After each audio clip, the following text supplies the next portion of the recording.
Welcome to the Kentucky Line. I'm Matt. And I'm Clifton. And so coming to you after a really disappointing Georgia game, one, Matt, that I just thought that, it should have been a give me for a quality team. And more importantly, it makes this game coming up tomorrow a must win. And I think it's one that probably wasn't in that category until Georgia. But I think after you lose a game at home to Georgia, you're the tournament's not a certainty anymore. So, what were just some of your initial thoughts? I just, this game, I think I told you before earlier that I think it's the most disappointing loss of the season for me. Missouri was a bad one, but, we weren't playing well when we lost to Missouri. And honestly, at that time, I think we all thought the season was pretty much done. Yeah, And then, we reel off 8 SEC wins. And, you know, coming back home after a good effort at Florida, um, and we have home court Georgia, who's just a decent team, and that's just a game you have to win. yeah, You have to win that game, and it was just I just thought it was our effort was disappointing, and our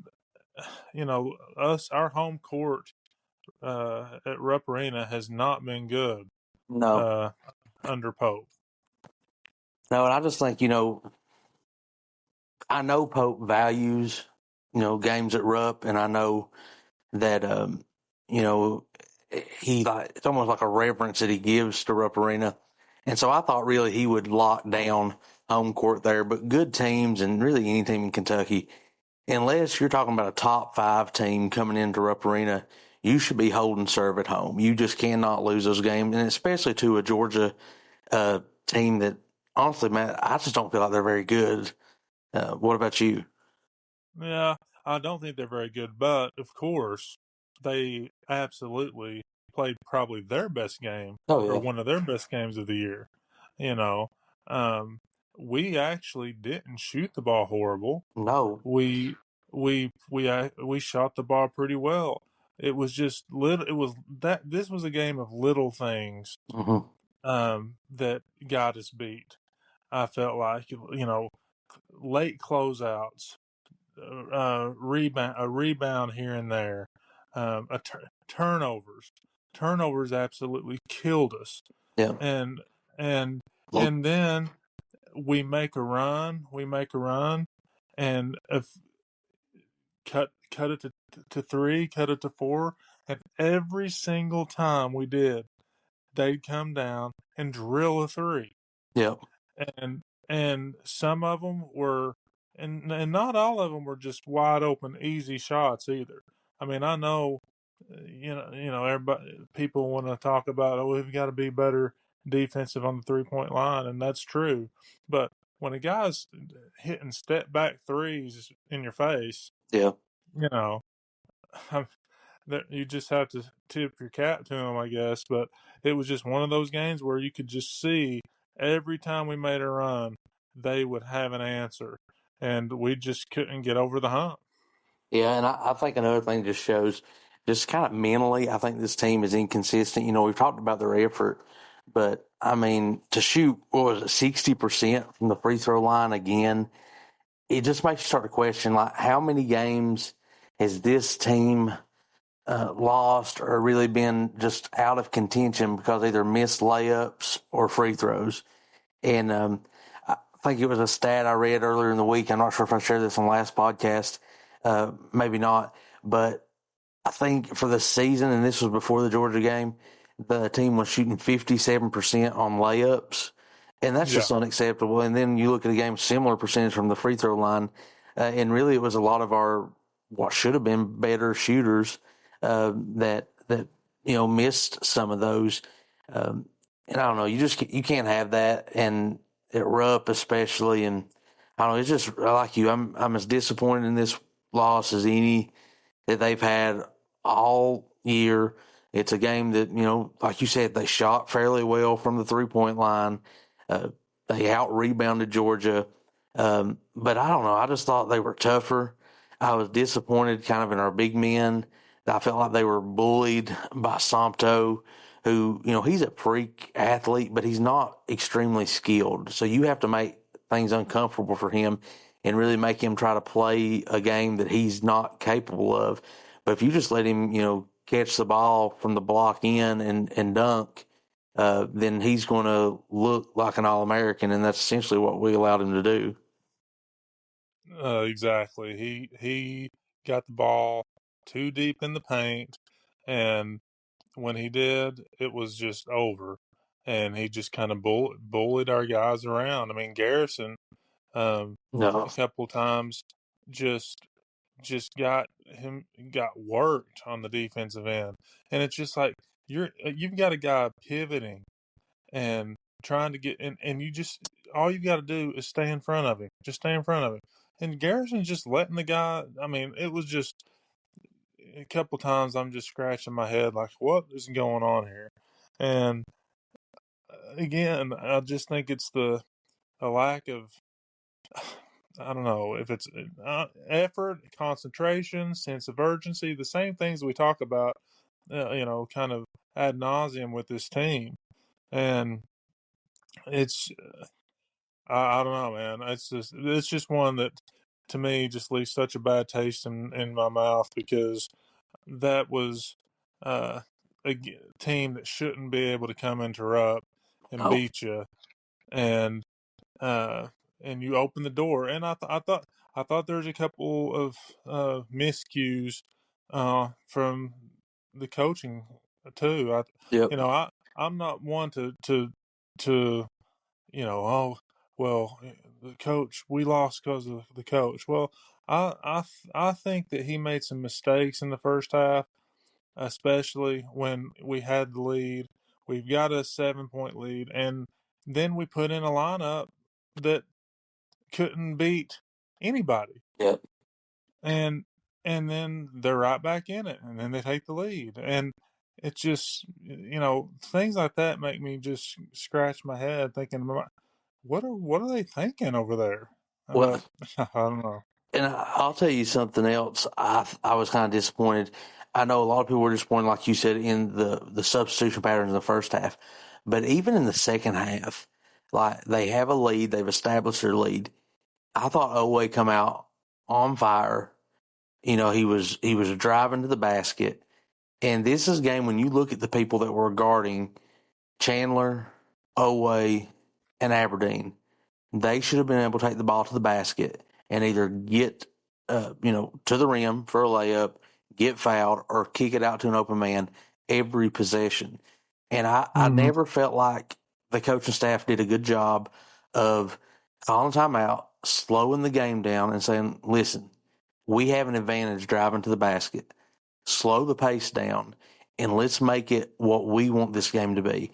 Instead, I felt they were content to kind of get in a track meet and almost make it a street ball game, which is exactly what Georgia wanted to do. We never did anything that really made them make changes either on the offense or defensive end. We just did exactly what they wanted to do all night, and unfortunately, it just bit us when we couldn't hit free throws, and we were just content to just shoot threes, and nobody. I mean, Chandler hit a lot, and that kind of throws the percentages off. With if you look at the percentage, it looks like we did all right, but I just thought we shot way too many when we could have got to the basket almost anytime we wanted to, and just never did that. And those were adjustments that I think usually Pope would make, but for whatever reason, it just didn't happen.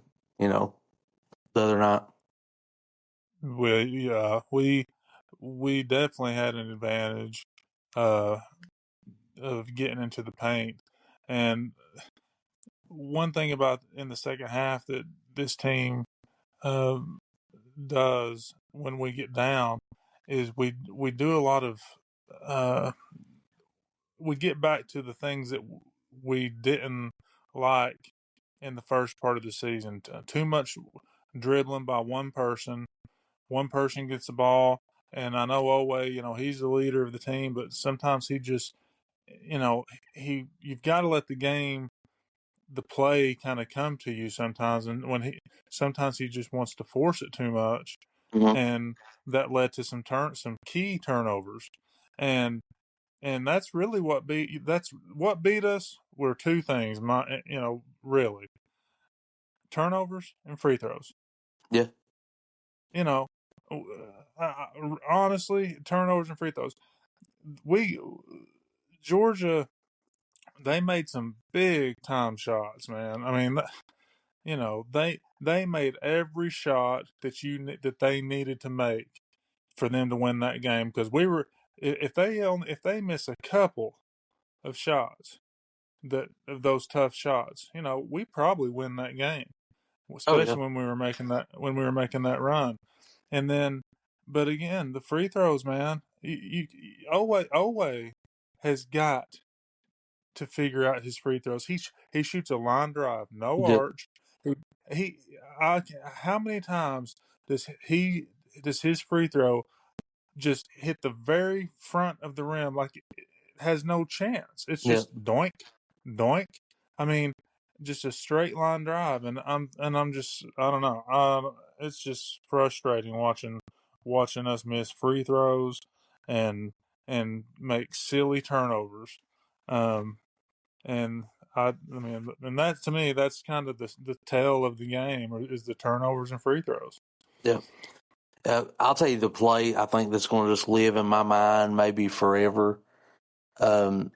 Was we kind of made it a game again. We'd put some game pressure on them, and we let the ball went to Santo. He misses a layup.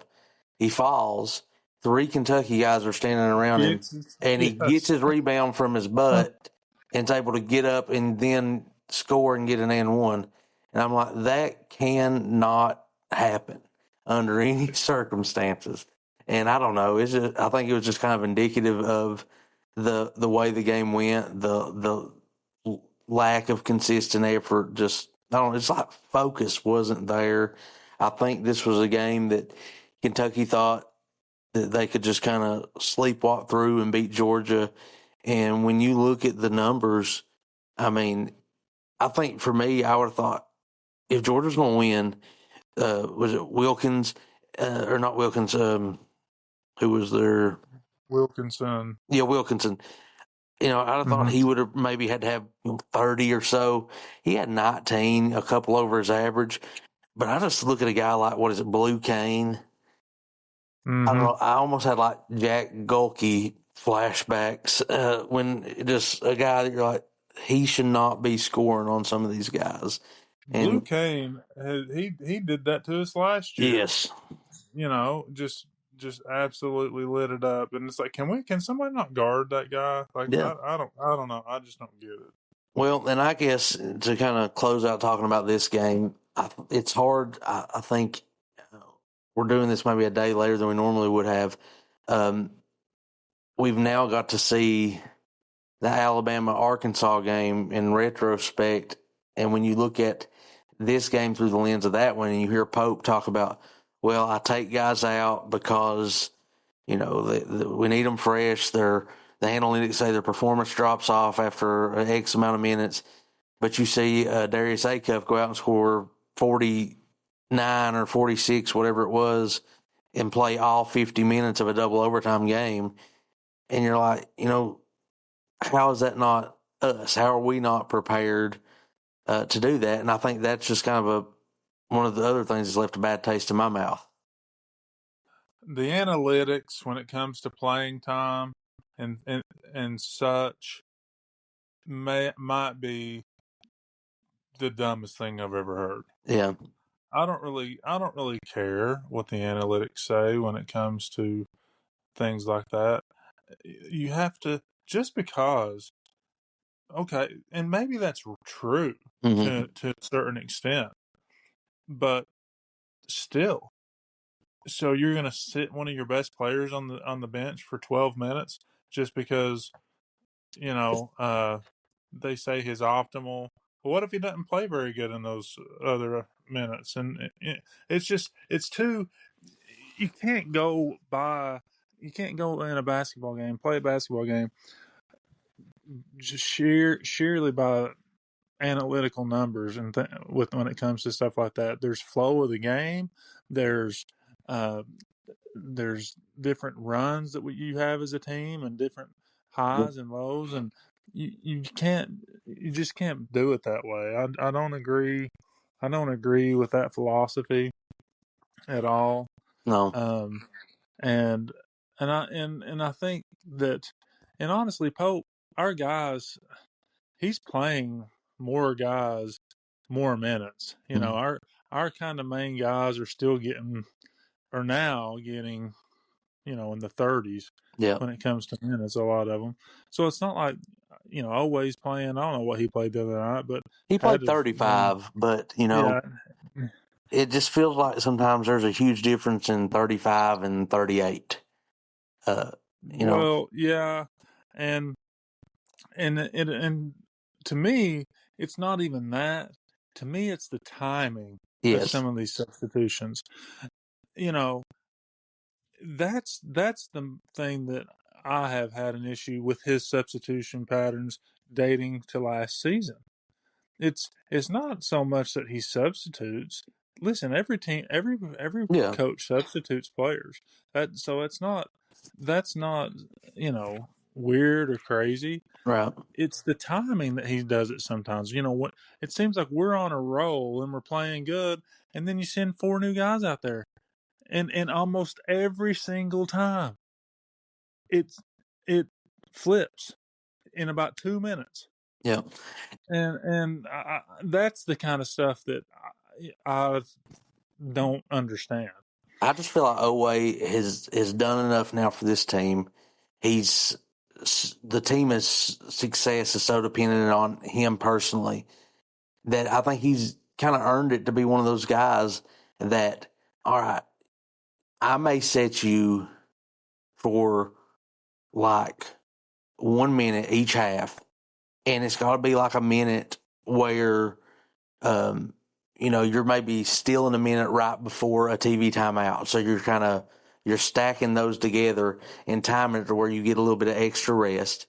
And, um, but I hate when it's like, all right, I'm going to sit him out here out of the next timeout, and he's out a whole segment of the game, like a 4 minute stretch.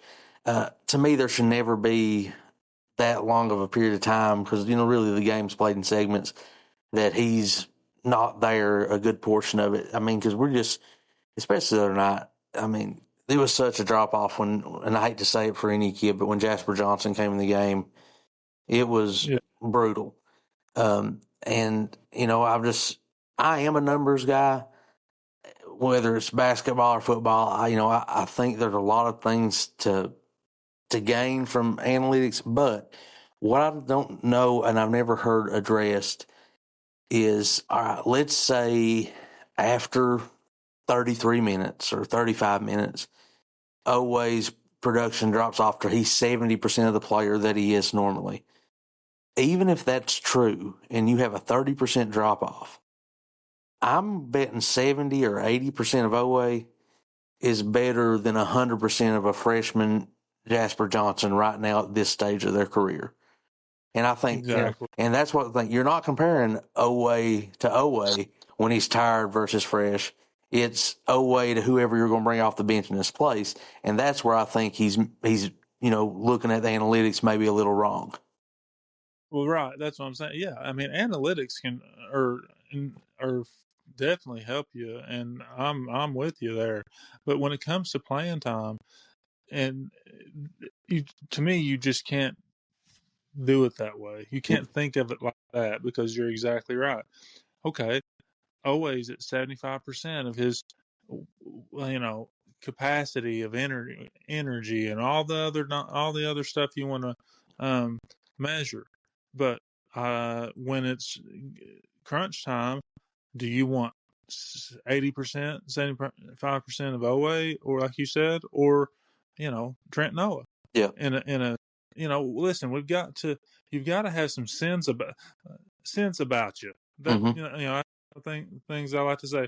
You got to have some sense about you, Yep. and some things you just have to know that. okay, well, we need to keep Oway in the game, maybe Yeah, yeah. when it comes to and and listen, and Jasper Johnson, I don't, I'm not coming down on him, but there's just certain teams right now because of where he's at and Hmm. his development. There's certain teams that he's just not going to do well against, and Georgia's one of them. Yep. They're athletic, he's just not quite there yet. But listen, I still think he's going to be a good player, Oh yeah. and I think he's going to do a lot of good things for us still. Even this year, he can do some good things for us. But yeah, we have got to play our best lineups uh, as much as possible. Yep. I agree with that. Well, like we said, that kind of sets up a game tomorrow night that is going to be a part of a fantastic day of basketball across the country. But Kentucky goes to Auburn, a team that's 14-12, um, that is talented. This is a team that was assembled by Bruce Pearl. They've probably underachieved a little by their standards, but they're dangerous. Auburn's as tough a place to play as there is in the conference, and it's one that now you really have to win because when you start looking, even if you assume at South Carolina's a win, which with this Kentucky team, I don't know if you can assume that with anybody, but if you assume it is, I still feel like you probably need another regular season win to feel pretty good about the tournament. And, who's that going to be? Is that going to be a home Vanderbilt that beats you by 25? Is that going to be a Florida who's playing as good as anybody? Is that going to be at Texas A&M? So to me, this is your best opportunity if you're going to right the ship getting in to March. No, well, there's no doubt about that. I mean, Auburn is like as you said, 14-12, and and they're okay. And but the fact of the matter is, they're not that good. No. Um, they're a team like a lot of teams that in this conference that can and will beat you. Just they went and beat Florida at Florida a couple weeks ago. 2 or 3 weeks ago. So they have the potential Yeah. to beat anybody in this conference, and so it's just a matter of uh, again we've got to get down there and play like it seems like and I don't want to like knock on wood here, but it seems like when this team gets their back to the wall, like going into games that we basically are like, we really need to win this game. Yeah. It seems like they, kind of get it done. Yeah, they do. But I tell you, I don't feel confident about it at all. No. Well, and I think this is one of those games to me, and I could be wrong. It's going to strictly come down to which version of Oway do we see. Do we see the Oway that was at Arkansas that is going to take over on both ends of the court, or is it going to be the version that was at Florida that was just kind of came and went? Because Auburn has a player in Keyshawn Hall that is a 6'7" forward, shoots 40+% from three, and he, I think he averages 21 points, 7 or 8 rebounds a game. Always want to be locked in for as many minutes as possible in order, I think, for Kentucky to go in and have a shot to win because he's a guy that can score a bunch of points on you in a hurry.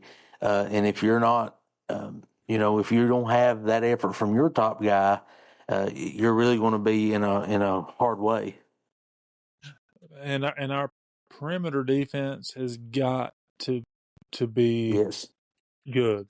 I mean, we have got to play good perimeter defense tomorrow, and make them push them off that 3-point line, Yep. and we cannot sit and let them shoot because they're going to shoot a bunch of threes, and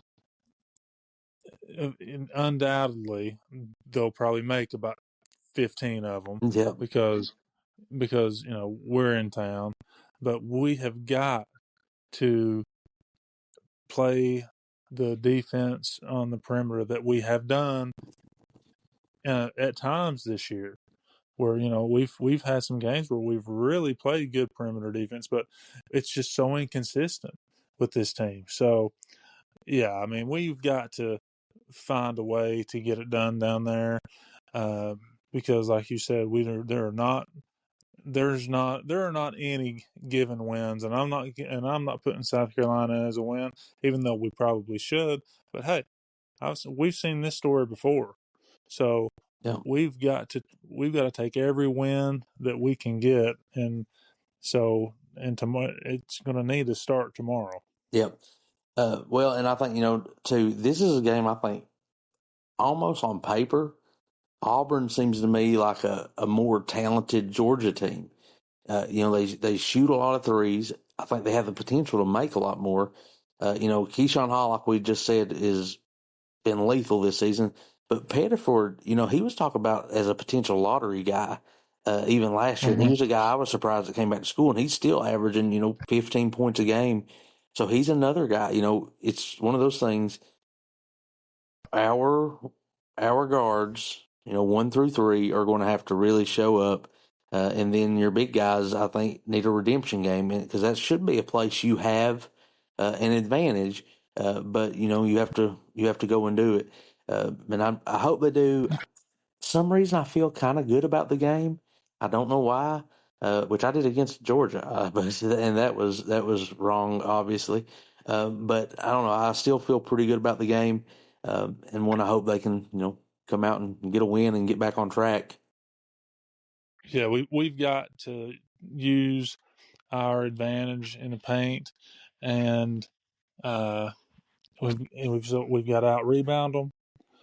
We've got to try to get uh, the points in the paint that we can get, and hopefully Moreno can, our big man can make a few uh, layups and a few kind of easy shots down there. I swear, it seems like anytime, I just feel like our guys don't have much touch Yeah, down there in the paint. Well, a 5 or 6 foot shot. Garrison, for Garrison, a 5 or 6 foot shot, you might as well just flip a coin yeah, because you have no idea. It's and then and Moreno, he's been a little bit better, but again, sometimes I just feel like he just kind of turns and throws it at the goal, and rather than having some uh, semblance of touch on it. But yeah, our big men are going to have to play well, and we're going to have to run them off the 3 point line and see what happens there. Because if they get hot from three, we're in big trouble. yep. Um, well, we'll see you tomorrow night, 8:30. We'll be back to talk about it after.